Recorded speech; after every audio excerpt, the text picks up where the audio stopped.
এই বিল্ডিং আর গিরিলের ভিতরে আর উশি লাগাইবা না, বাইরে জাহাত লাগাইবা যে কয়টা হয় সেই কয়টাই চলবো। কিনা খামো তারপর আর উশি লাগাইতাম না। একটা সপ্তাহ ধরে এই মরার লত পরিষ্কার করতেছে, তারপরে পরিষ্কার হয় না। রশিরতে বেশি শক্ত, উশির লত দিয়ে রশি বানলে এই রশিরতে বেশি শক্ত।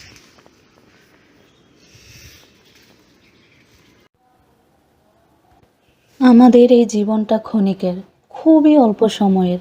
আমরা যে এখানে কত মুহূর্তে আর বেঁচে থাকবো সেটা আমরা কেউ জানি না। আর কতক্ষণ কয় সেকেন্ড এই যে আমি কথাটা শুরু করছি, কথাটা শেষও হবে কি না সেটা আমি জানি না। একটা মানুষের, একটা পরিবার থেকে একটা মানুষ চলে যাওয়া মানে একটা ডাক শেষ হয়ে যাওয়া। সেই নাম্বার থেকে আর কখনো কল আসে না।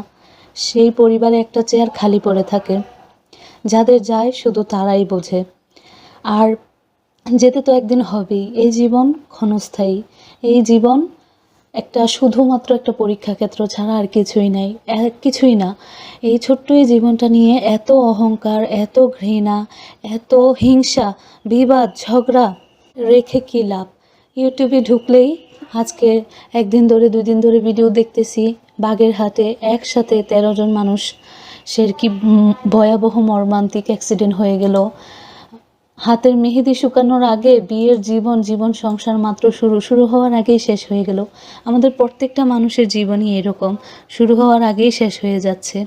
তারপরও সব কিছু মেনে নিয়ে জীবনটাকে পার করতে হবে। আর এই জীবনে যত কম প্রত্যাশা থাকবে, যত কম চাহিদা থাকবে, জীবনটা তত সুন্দর হবে।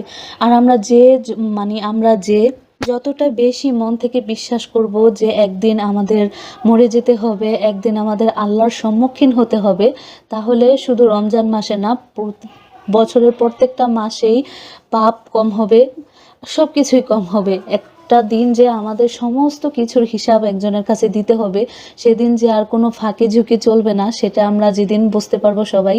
যদি বুঝতাম তাহলে এই দুনিয়াতে হয়তো আর কোনো পাপ থাকতো না, কোনো দুঃখ কষ্ট থাকতো না। আগে ভাবতাম নিয়ে রাগ করে এর সাথে কথা বলবো না, ওর সাথে কথা বলবো না। এখন ভাবি এই জীবন তো খুবই ছোট, আমি কেন তার সাথে কথা বলবো না। এখন সবার সাথেই কথা বলি, মনের মধ্যে কষ্ট থাকলেও, কারো দ্বারা আঘাতপ্রাপ্ত হলেও তাদের সাথে কথা বলি, কারণ এই জীবন খুবই ছোট। কখন যে কে আমাদেরকে ছেড়ে চলে যায় বা কখন আমরা কাদের ছেড়ে চলে যায় জানি না। আপু ভাইয়ারা সবসময় তো আমার রান্নাই দেখেন, আমি যেভাবে গরুর মাংস রান্না করছি, কত যে ভিডিও দিছি গরুর গোস্ত রান্না করার, সেটা আর কি মনে হয় অনেক ভিডিও দিয়েছি, অনেক গরুর গোস্ত রান্না করার অনেক ভিডিওই আছে।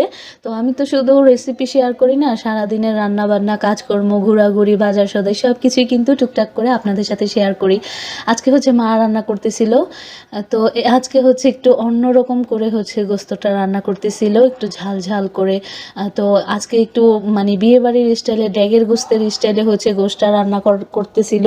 তো এখানে জয়ফল, জয়ত্রী, এলাচ, তারপর গোলমরিচ, জিরা, তারপর হচ্ছে লবঙ্গ, তেজপাতা, দারচিনি, এগুলো সব হচ্ছে হালকা করে টেলে নিয়ে তারপর হচ্ছে সুন্দর করে বেটে নিয়েছে বেশ কিছুক্ষণ, হালকা করে টেলে নিয়ে বেশ কিছুক্ষণ হচ্ছে পানিতে ভিজায় রেখে তারপর হচ্ছে বেটে নিছে। তো তারপর এখানে হচ্ছে মা গরু গোস্তটা বসায় দিল, তেল, পেঁয়াজ কুচি, আদা রসুন বাটা, হলুদ, মরিচ, লবণ। আর আদা রসুন বেটে ফ্রিজে রাখলে এরকম হচ্ছে হয়ে যায়, নীল নীল হয়ে যায় ইন্ডিয়ান রসুন বেটে ফ্রিজে রাখলে। আর আজকে হচ্ছে টমেটো দিয়ে, আমাদের ক্ষেতের টমেটো হচ্ছে ক্ষেতের টমেটো পচে পচে হচ্ছে সব, ক্ষেতের মধ্যে টমেটো পেকে পেকে হচ্ছে সব পচে যায়। তো আমাদের গ্রামের মানুষরা আমাদের থেকে টমেটো কিনে না, আমাদের টমেটো নাকি কিনে নিয়ে গেলে পচে যায়। আর আমাদের টমেটোর সাইজ ছোট, তো এই জন্য হচ্ছে তারা আমাদের থেকে টমেটো কিনে না। তো এত কষ্ট করে হচ্ছে টমেটো ক্ষেত লাগিয়ে, এক ক্ষেত টমেটো লাগিয়ে, তো কী করবো, 3-4 দিন ধরে 5 কেজি টমেটো ক্ষেতের, না 5 কেজি না, 6 কেজি টমেটো ক্ষেতের থেকে তুলে এনে ঘরে রেখে দিছে, কিন্তু কোনো বিক্রি করতে পারতেছে না। তো ওই দিনকে হচ্ছে 15 কেজি বিক্রি করার পর আরও 6 কেজি ছিল, তো সেইগুলো আর বিক্রি করতে পারি না। যার কাছে যাই সে বলে আমাদের টমেটো ছোট।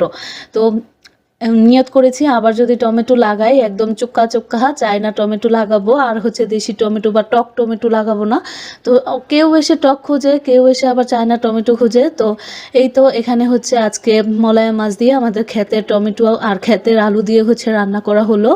আর এখানে হচ্ছে চাটনি রান্না করা হবে, টমেটোর চাটনি। ওই যে বললাম যে বেশ অনেকগুলা টমেটো হচ্ছে পচে পচে নষ্ট হয়ে যাচ্ছে, সবগুলো টমেটো হচ্ছে কেটে কুটে নেওয়া হয়েছে। এখন হচ্ছে সবগুলো টমেটো দিয়ে টমেটোর চাটনি রান্না করে ফেলা হবে। তো ইফতারেরও সময় হয়ে যাচ্ছিল, এদিকে হচ্ছে আমি ফলমূল কেটে কুটে হচ্ছে রেডি করছিলাম। আর চাটনি রান্না করতে তো অনেক বেশি সময় লাগে। তো এখানে পেঁয়াজ আর রসুনটাকে হচ্ছে একদম ভালো করে একদম পোড়া পোড়া করে ভেজে নিয়ে, মানে রসুনটা একদম লাল লাল করে ভেজে নিয়ে তার মধ্যে হচ্ছে হলুদের গুঁড়া আর হচ্ছে শুকনো মরিচের গুঁড়া, তারপর হচ্ছে মানে সব কিছু দিয়ে হচ্ছে ভালো করে কষিয়ে নিয়ে তারপর কিন্তু টমেটোগুলো দিয়ে দিছে মা। তো এখানে একবারে আটতেছিল না, পরবর্তীতে আবারও হচ্ছে আরেক কড়াইয়ে বসানো হয়েছে। তো মাগরিবের আজান দিয়ে দিবে, এই জন্য হচ্ছে মাকে বললাম গ্যাসটা একদম লো হিটে দিয়ে তারপর আমরা হচ্ছে ইফতার খেতে চলে আসছি। তো এই তো কয়েকটা খেজুর হচ্ছে ধুয়ে নিয়েছিলাম, আর গাছের একটা পেয়ারা পেকেছিল ওটা কেটে নিয়েছিলাম। আর 2 দিন আগে হচ্ছে একটা তরমুজ আনছিল, সেই তরমুজটা কেটে নিছি। তরমুজ, পেয়ারা, খেজুর, তো এগুলা খেয়ে তারপর হচ্ছে ভাত খাবো। তো আপু ভাইয়ারা আমাদের মানে সিম্পল ইফতার। তো এই বছর বাবা মরে গেছে, বাবা চলে গেছে আমাদের ছেড়ে। বাবাকে ছাড়া এবছরের প্রথম রোজার ঈদ। তো বাবা রমজান মাসে যেই খাবারগুলো তৈরি করা হয়, ছোলা, পেঁয়াজু, এগুলো খুব বেশি পছন্দ করে খেতেন। তো উনি নাই, এজন্য এবছর হচ্ছে আমাদের মনই চায় না এগুলো বানাতে, তৈরি করতে। তো এই তো দেখেন গরুর মাংসটা কি সুন্দর হয়েছে, অনেক বেশি ঝোল নাই, একদম মানে গ্রেভিটা অনেক মানে ঠিক হয়েছে। এইভাবে গরু গোস্ত ভুনা করলে খেতে অনেক বেশি মজা লাগে। আর একদম পান্না করে বেশি করে পানি দিয়ে মানে গরু গোস্ত রান্না করলে পানি একদম পাতলা থাকে, যেটা ঝোল, ওইটা খেতে ভাল লাগে না। আর এইভাবে একটু ভুনা ভুনা হলে অল্প দিয়েও অনেকগুলো ভাত খাওয়া যায়। তো এই তো অসুস্থ শরীর নিয়ে আপনাদের সাথে ভয়েসটা দিলাম, ভিডিওটা শেয়ার করতেছি। প্লিজ চ্যানেলটা সাবস্ক্রাইব করে দিয়েন। আল্লাহ হাফেজ।